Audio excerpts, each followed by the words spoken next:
Channel Dengar Buku Official mempersembahkan terjemah lengkap dari kitab Riyadhus Shalihin oleh Imam Nawawi. Tahqiq dan takhrij hadis oleh Syekh Muhammad Nashiruddin Al-Albani dan Syekh Muhammad bin Shalih Al-Utsaimin. Bab 2, Taubat. Hadis ke-21 bagian kedua. Demikianlah sehingga saya datang menghadap beliau. Setelah saya mengucapkan salam padanya, beliau tersenyum seperti senyumnya orang yang marah, kemudian bersabda, "Kemarilah." Saya mendatanginya sambil berjalan sehingga saya duduk di hadapannya. Kemudian beliau Rasulullah bertanya padaku, "Apakah yang menyebabkan engkau tertinggal? Bukankah engkau telah membeli kendaraanmu?"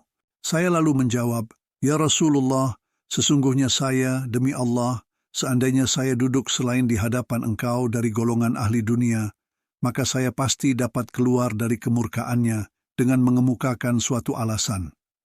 Sungguh saya telah diberi kepandaian dalam berdebat, tetapi demi Allah, saya tahu seandainya saya berdusta kepada engkau hari ini, agar engkau ridho kepada saya, maka tidak lama lagi Allah pasti akan menimpakan kemurkaanmu kepadaku. Dan seandainya saya berkata jujur kepada engkau, tentu engkau akan murka kepadaku. Sesungguhnya saya hanya menginginkan akibat yang baik dari Allah. Demi Allah, saya tidak memiliki uzur sedikit pun. Demi Allah, saya belum merasakan bahwa kondisi saya lebih kuat dan lebih ringan seperti ketika saya tidak ikut perang Tabuk bersama engkau." Rasulullah Shallallahu Alaihi Wasallam lalu bersabda, "Adapun orang ini, maka pembicaraannya adalah jujur. Maka berdirilah hingga Allah memutuskan perkara tentang dirimu ini." Ada beberapa orang dari golongan Bani Salimah yang berjalan mengikutiku. Mereka berkata, "Demi Allah, kami tidak pernah mengetahui engkau pernah melakukan suatu dosa pun sebelum ini. Ternyata, engkau tidak mampu mengemukakan uzur kepada Rasulullah Shallallahu Alaihi Wasallam, sebagaimana uzur yang dikemukakan oleh orang-orang lain yang tidak ikut berperang. Sebenarnya bukankah telah mencukupi untuk menghilangkan dosamu itu, jika Rasulullah memohonkan ampun kepada Allah untukmu?" Ka'ab berkata, "Demi Allah, mereka terus-menerus menyalahkanku, sehingga saya ingin kembali lagi kepada Rasulullah, kemudian saya mendustakan diriku sendiri. Kemudian saya berkata kepada orang-orang itu, 'Apakah ada orang lain yang mengalami seperti ini bersamaku?' Orang-orang itu menjawab, 'Ya, ada 2 orang yang mengalami keadaan sepertimu.' Keduanya berkata, sebagaimana yang engkau katakan kepada Rasulullah. Maka Rasulullah juga mengucapkan kata-kata kepada keduanya, sebagaimana kata-kata yang diucapkan padamu." Ka'ab berkata, "Siapakah kedua orang itu?" Orang-orang menjawab, "Mereka itu ialah Murarah bin Rabi al-Amri dan Hilal bin Umayyah al-Waqifi." Ka'ab berkata, "Mereka menyebutkan bahwa kedua orang itu adalah orang-orang syahih, dan juga ikut dalam perang Badar, dan keduanya dapat dijadikan sebagai suri tauladan." Ka'ab berkata, "Kemudian saya pun pergi setelah mereka selesai menyebutkan tentang kedua orang tersebut kepadaku. Rasulullah Shallallahu Alaihi Wasallam melarang kaum muslimin untuk berbicara dengan kami, 3 orang dari sekian banyak yang tidak mengikuti perang Tabuk." Ka'ab berkata, "Orang-orang pun semua menjauhi kami."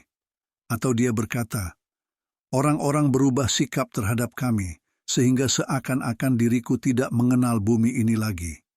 Seakan-akan bumi ini adalah bukan bumi yang saya kenal sebelumnya. Kami mengalami keadaan yang demikian ini selama 50 malam. Adapun 2 teman saya, mereka berdiam diri dan duduk di rumahnya sambil menangis. Sedang saya sendiri adalah yang termuda di antara kami bertiga dan yang lebih tegar. Oleh sebab itu saya pun keluar, mengikuti salat jamaah bersama kaum muslimin dan juga berkeliling di pasar-pasar, tetapi tidak seorang pun yang mau mengajakku bicara. Saya pernah mendatangi Rasulullah Shallallahu Alaihi Wasallam dan mengucapkan salam kepadanya ketika beliau ada di majlisnya sehabis salat. Saya berkata dalam hati, apakah beliau menggerakkan kedua bibirnya untuk menjawab salamku ataukah tidak? Selanjutnya saya salat dekat dengan beliau sambil mencuri pandangan untuk melihat beliau. Jika saya mulai konsentrasi untuk mengerjakan salat, beliau memandangku, tetapi jika saya menoleh padanya, beliau pun lalu memalingkan mukanya dariku. hingga setelah terasa amat lama sekali pemutusan hubungan kaum muslimin terhadap diriku, saya berjalan sehingga saya menaiki tembok dari rumah Abu Qatadah. Ia adalah anak pamanku dan orang yang paling saya cintai. Saya memberikan salam padanya, tetapi demi Allah, ia tidak menjawab salamku itu. Kemudian saya berkata kepadanya, "Hai Abu Qatadah, saya hendak bertanya padamu, demi Allah, apakah engkau mengetahui bahwa saya ini mencintai Allah dan Rasul-Nya?" Maka dia diam saja, lalu saya ulangi pertanyaan saya, dia pun masih tetap diam saja. Akhirnya saya ulangi sekali lagi pertanyaan saya, kemudian dia berkata, "Allah dan Rasul-Nya yang lebih mengetahui tentang itu." Maka mengalirlah air mataku, dan saya pergi meninggalkannya dengan memanjat tembok. Ketika aku berada di pasar Madinah, tiba-tiba seorang petani di antara petani-petani dari Syam datang dengan membawa makanan yang hendak dijualnya di Madinah. Lalu orang itu berkata, "Siapakah yang bisa menunjukkanku kepada Ka'ab bin Malik?" Maka orang-orang mengisyaratkan ke arahku, sehingga orang itu pun mendatangi kepadaku. Kemudian dia menyerahkan sepucuk surat dari Raja Ghassan. Saya memang orang yang dapat menulis, maka surat itu pun saya baca, dan isinya adalah sebagai berikut. Amma ba'd. Sungguh telah sampai berita pada kami bahwa sahabatmu telah mengisolasi kamu, dan Allah tidak akan menjadikan engkau tinggal di negeri yang hina dan merampas hak-haknya.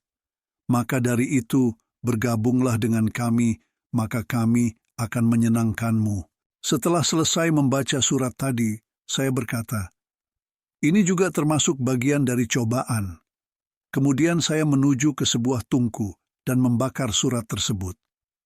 Ketika sampai waktu 40 hari, dari jumlah 50 hari, dan wahyu tentang diriku juga belum turun, maka datanglah seorang utusan dari Rasulullah kepadaku dan berkata, "Sesungguhnya Rasulullah Shallallahu Alaihi Wasallam memerintahkanmu agar kamu menjauhi istrimu." Saya bertanya, apakah saya harus menceraikannya ataukah apa yang harus saya lakukan? Ia berkata, "Jangan menceraikannya, tetapi jauhilah dia dan jangan mendekatinya." Rasulullah Shallallahu Alaihi Wasallam juga mengirimkan utusan kepada kedua sahabat saya yang senasib dengan saya, sebagaimana utusan yang dikirim kepadaku. Oleh sebab itu lalu saya berkata pada istriku, "Pulanglah kepada keluargamu, tinggal bersama mereka hingga Allah memutuskan masalah ini." Istri Hilal bin Umayyah mendatangi Rasulullah Shallallahu Alaihi Wasallam lalu berkata pada beliau, "Ya Rasulullah, sesungguhnya Hilal bin Umayyah adalah seorang sudah tua dan hanya sebatang kara tidak mempunyai pembantu. Apakah Anda juga tidak senang jika saya tetap melayaninya?" Beliau menjawab, "Tidak, tetapi jangan sekali-kali ia mendekatimu." Istrinya berkata lagi, "Sesungguhnya Hilal itu demi Allah sudah tidak mempunyai keinginan sama sekali pada sesuatu. Demi Allah, ia senantiasa menangis sejak saat itu sampai pada hari ini." Maka sebagian keluargaku berkata kepadaku, "Bagaimana jika kamu meminta izin Rasulullah berkenaan istrimu?" Sesungguhnya beliau telah mengizinkan istri Hilal bin Umayyah untuk melayaninya. Saya berkata, "Saya tidak akan meminta izin untuk istriku itu kepada Rasulullah. Saya tidak tahu apa yang akan dikatakan Rasulullah sekiranya saya meminta izin pada beliau perihal istriku itu, padahal saya seorang yang masih muda." Saya tetap dalam keadaan demikian selama 10 malam, hingga genaplah menjadi 50 hari sejak kaum muslimin dilarang berbicara dengan kami. Selanjutnya saya salat subuh pada pagi hari ke-50 itu di atap rumah dari salah satu rumah keluarga kami. Ketika saya sedang duduk dalam keadaan yang telah disebutkan oleh Allah Ta'ala tentang kami, yaitu jiwaku terasa amat sesak dan bumi yang luas terasa sempit. Tiba-tiba saya mendengar suara teriakan seseorang yang berada di atas gunung Sala. Ia berteriak dengan suara yang amat keras, "Hai Ka'ab bin Malik, bergembiralah." Segera setelah mendengar itu, saya pun bersujud syukur dan saya tahu bahwa jalan keluar telah datang untukku. Rasulullah Shallallahu Alaihi Wasallam telah memberitahukan kepada orang-orang bahwa Allah telah menerima taubat kami bertiga ketika waktu beliau salat subuh. Maka mereka pun menyampaikan berita gembira pada kami Dan ada pula yang pergi menyampaikan kabar gembira kepada kedua sahabatku. Ada seorang yang dengan cepat mengendarai kudanya ke tempatku.